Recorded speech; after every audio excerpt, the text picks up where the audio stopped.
ಆಚಿ ಮಸಾಲ. ಎಂತ ಅಡಿಗೆಯ ರುಚಿಯಾಗೋ ರಹಸ್ಯವು 20 ರೂಪಾಯಿ. ಅದನ್ನ ಎಫೆಕ್ಟಿವ್ ಆಗಿ ಕೆಲಸ ಮಾಡಂತದ್ದು ಕೆಲಸ ನಾವು ಮಾಡ್ತೀವಿ. ಸರ್, ಎರಡನೇ ಹಂತದಲ್ಲಿ ಸಂಪುಟ ವಿಸ್ತರಣೆ ಆಗಿದೆ ಸರ್.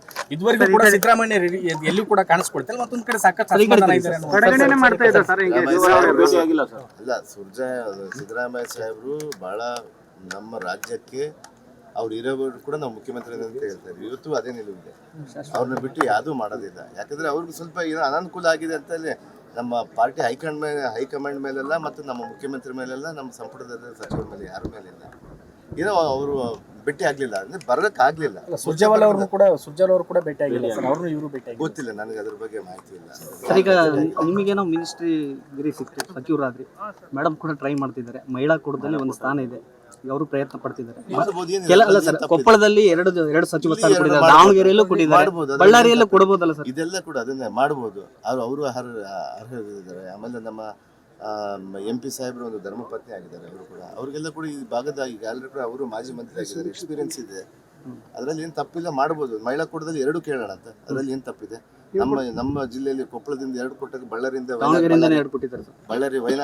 ಬಳ್ಳಾರಿಯಿಂದ ಕೂಡ ಕೊಡಬೇಕು. ಮಹಿಳಾ ಕೋಟ ಅಂತ ಬಂದಾಗ ಅವ್ರಿಗೆ ರೆಪ್ಯುಟೇಷನ್ ಮಾಡೋಂಥ ಶಕ್ತಿ ಅವ್ರಿಗಿದೆ. ಅದು ಖಂಡಿತವಾಗಿ ಕೂಡ ಅದರಲ್ಲಿ ಏನೂ ತಪ್ಪಿಲ್ಲ. ನಮಗೆ ಕೊಟ್ಟರೆ ಇನ್ನೊಂದು ಶಕ್ತಿ ನಮಗಿನ್ನ ದೊಡ್ಡ ಬಲ ಆಗುತ್ತೆ. ಜೋಡೆತ್ತುಗಳ ಥರ ನಾವು ಕೆಲಸ ಮಾಡ್ತೀವಿ. ಮಾನ್ಯ ಸಚಿವರುಗಳನ್ನ ತುಂಗಭದ್ರಾ ಜಲಾಶಯದ ವಿಷಯಕ್ಕೆ ಮಾನ್ಯ ನಮ್ಮ ಮುಖ್ಯಮಂತ್ರಿ ಜೊತೆಗೆ ಮಾತಾಡೋಕೆ ಪ್ರಯತ್ನ ಮಾಡಿದೆ. ಅವರು ಮೀಟಿಂಗ್ ಅಲ್ಲಿ ಇದ್ರು, ಆಮೇಲೆ ಮಾಡ್ತೀವಿ ಅಂತ ಹೇಳಿದ್ರೆ ಅವ್ರಿಗೆ ಗಮನಕ್ಕೆ ತಗೊಂಡ್ಬಂದಿದ್ದೀನಿ. ನಮ್ಮ ರೈತರು, ನಮ್ಮ ಭಾಗದ ರೈತರು ಏನು ಸದಾ ಸಮಯದಿಂದ ಬಗೆನೇ ರಚನೆ ಮಾಡಬೇಕಂತ ಈಗಾಗಲೇ ಅವ್ರಿಗೆ ಮಾಹಿತಿ ಸಾಹೇಬರು ಕೂಡ ಕೊಟ್ಟಿದ್ದೀನಿ. ಈಗ ಅವ್ರು ಕೇಳ್ಕೊಂಡು ಯಾವತ್ತು ಮಾಡ್ತಾರೋ, ಯಾರು ಸಲಹಾ ಸಮಿತಿ ಅಧ್ಯಕ್ಷರು ಮಾಡ್ತಾರೋ ಬಹುಬೇಗನೆ ಸಲಹಾ ಸಮಿತಿ ಅಧ್ಯಕ್ಷರನ್ನ ನೇಮಕ ಮಾಡಿಕೊಂಡು ಅಲ್ಲಿ ನಮ್ಮ ನೀರಿನ ಅಂದರೆ 80 TMC ಆದಮೇಲೆ ನಾವು ಮಾಡೋಂಥದ್ದು ರೂಢಿ. ಯಾವತ್ತು ಕೂಡ 30 TMC 20 TMC ಅದು ಮಾಡೋಕ್ಕಾಗಲ್ಲ. ಆನ್ ಆ್ಯಂಡ್ ಆಫ್ ಮಾಡಿದಾಗ ಟೇಲೆಂಟ್ ರೈತರಿಗೆ, ಕಟ್ಟಕಡೆ ರೈತರಿಗೆ ಹೋಗೋದಿಲ್ಲ. ಆನ್ ಆ್ಯಂಡ್ ಆಫ್ ಅಲ್ಲಿ ನಾವು ಅಂತೇಳಿ ನಮ್ಮ ನಿರ್ಧಾರ ಇದೆ. ಅದಕ್ಕೆ ನಾವು ಮುಂದೆ ಇವತ್ತು ಸಲಹಾ ಸಮಿತಿ ಅಧ್ಯಕ್ಷರು ನೇಮಕ ಆದ್ಮೇಲೆ ಅದ್ರ ಬಗ್ಗೆ ನಾವು ತೀರ್ಮಾನ. ಸರ್, ಈಗ ಮಿನಿಸ್ಟ್ರಿ ಲಿಸ್ಟ್ ಬಿಟ್ಟಿದ್ದಾರೆ ಸರ್, ಇದು ಇನ್ಚಾರ್ಜ್ ಮಿನಿಸ್ಟ್ರಿ ಅಷ್ಟೇನಾ ಅಥವಾ ಈಗ ಡ್ರಾಟ್ ಅಷ್ಟೇ ಸರ್? ಡ್ರಾಟ್ ಇನ್ಚಾರ್ಜ್ ಕಂಟಿನ್ಯೂ ಸಾಧ್ಯತೆ ಐತೆ ಸರ್.